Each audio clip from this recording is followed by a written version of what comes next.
Brian Evans here with RealEstateInvestorCoach.com. There are two reasons, my friends, why I'm wearing my shades and my leather jacket. Okay, reason number one is because the information that I'm about to share with you is just super cool. Reason number two is that as soon as I'm done shooting this video, I'm going to go jump on my Harley and go for a nice ride because it's a gorgeous day here in Lexington, Kentucky. If you're not a Real Estate Investor Coach Insider, then it's very important that you go to RealEstateInvestorCoach.com, sign up there, become an insider, and I'll give you free money-making content every single week, from news to business tips to how-to tips, everything that you need to help your business grow. So go to RealEstateInvestorCoach.com, enter your first name and email address, and you're in. It's as simple as that. Okay? So without further ado, let's jump right into today's lesson, which is flipping properties. The definition of flipping properties, or my definition of flipping properties, is nothing more than buying a property low and then immediately or very quickly reselling the property for more than your purchase price. It's as simple as that. A lot of people, especially in the past, were saying that flipping properties is illegal. Well, I'm here to clear the air with you and tell you that flipping properties is not illegal. It is 100% legal, okay? Where it starts to get shady and on the verge of illegal is when you start to falsify information, when appraisals get inflated, when lenders get lied to, and things like that. So as long as you're doing everything by the book, you're buying low and you're selling high, then there's nothing wrong with flipping properties. In fact, about 90% of the properties that I do in my business is a flip, okay? There are 7 steps to flipping properties that I put together here for you. Number 1, you need to locate sellers. Number 2, you need to pre-screen the sellers. Number 3, you need to make offers and get a commitment. Step 4, to locate the buyers. Here's where you're going to start to get paid. Step number 5 is you're going to pre-screen the buyers and begin to build your buyers list. This is very important that you build your buyers list. I'll talk about that here momentarily. Number 6, you're going to get a buyer commitment. And number 7, you're going to flip the property. Okay. Step number 1, locating sellers. There's lots of ways to get the phone to ring, and again, that's the goal. Get the phone to ring with step 1. If people aren't calling you with a house for sale, if you're not generating new leads, then you've got no houses to buy, then you've got no houses to sell and flip, and you've got no money in the bank. Okay. You got to get the phone to ring. Very important first step. You can do this by direct mail. You can mail to a specific list. You can mail postcards, letters, whatever you want to mail to whoever you want to mail to. Okay. You can put out street signs that say, "I buy houses." We take over house payments, stop foreclosures. You can get in touch with realtors, start to build your relationships with other realtors who are doing business in your area. And ask them and tell them that you're looking for houses to buy at a cheap discount. You can look for ads in the newspaper. Look for people that run for sale by owner ads in the newspaper and pick up the phone and call those people. You can also run your own ads in the newspaper saying that I buy houses, stop foreclosure, whatever. Look for ads on Craigslist as well. This is kind of a hidden thing. Look for ads on Craigslist. A lot of people run ads with houses for sale in Craigslist because, well, first of all, Craigslist is free, and look for words that say motivated seller, reduced price, must sell, anything like that that's gonna explain to you or show to you or express to you that they're a potential motivated seller, okay? And outbound calls to for sale by owners. When you see a for sale by owner sign, pick up the phone and call and try to get some information. You'll know when you speak to somebody if they're motivated or not. And what you want to do is find the people that are motivated. Okay, you can target any type of property to do a flip. There's not just one type of property that you have to focus on when you're flipping properties. Flipping properties is an all-encompassing phrase to do real estate investing. You can target for sale by owners. You can target pre-foreclosure, short sales, real estate owns, new constructions, whatever. What you want to do is create a system to get your phone to ring so that way you can buy houses. You want to look for people that need to sell, not people that want to sell. This is a very big difference, very important here.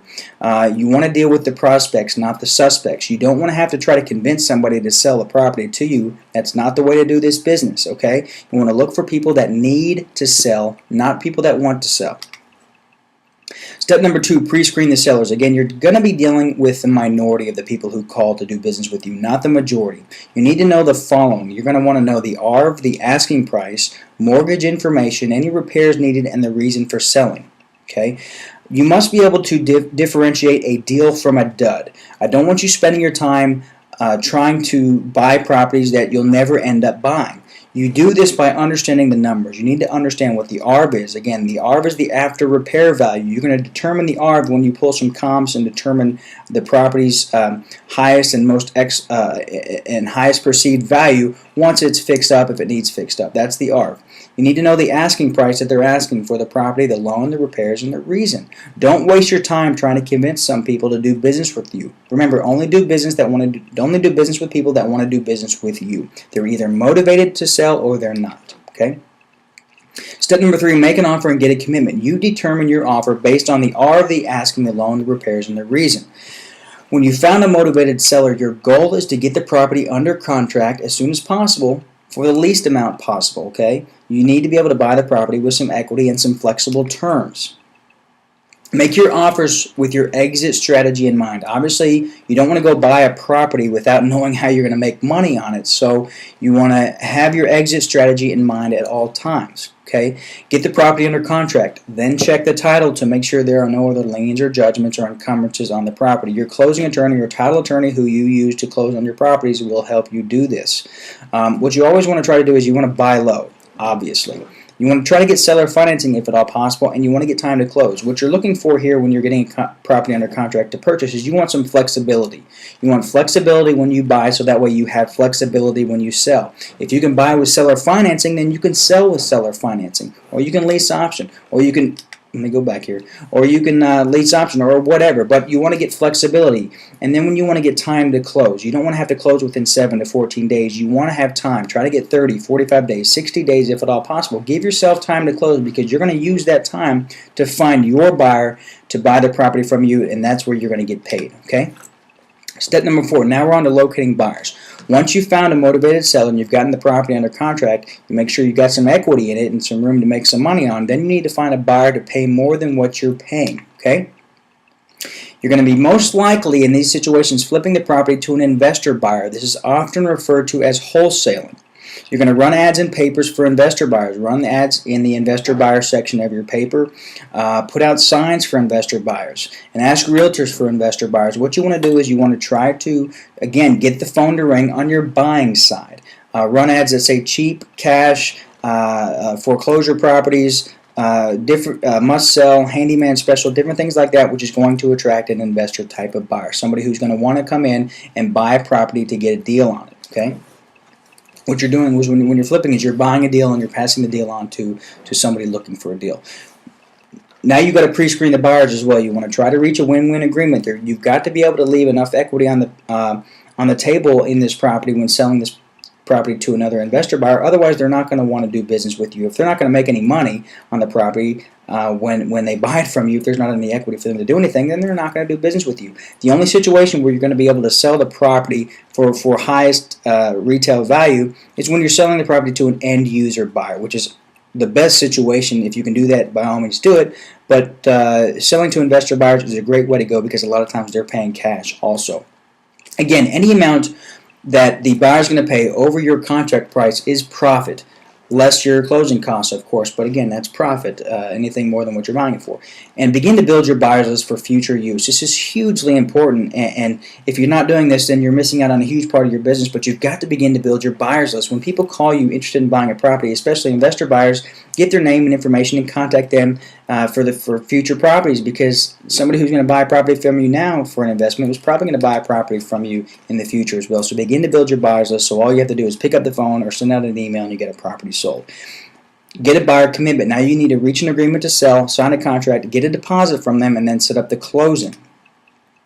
Step number 7, you're going to flip the property. Try to flip the property the same day if at all possible. And if you can use your buyer's funds to fund your purchase, then awesome. That's all the better. Because what I want you to do is get in, get out quickly, get a big check, do it again. Okay? What you need to do here, make sure that you begin to develop your system along the way. You know, you're not going to get it right the first time, but go out and make a mess and just do it. Take action and do it. Flipping properties is a great way to make money in this business, and it's one of my favorite ways to investing in real estate. So go back, watch this video again, follow the steps. Of course, there are some nuances in between each step, but this is the big picture. This is the macro view, which you need to understand in order to make money flipping properties. Okay.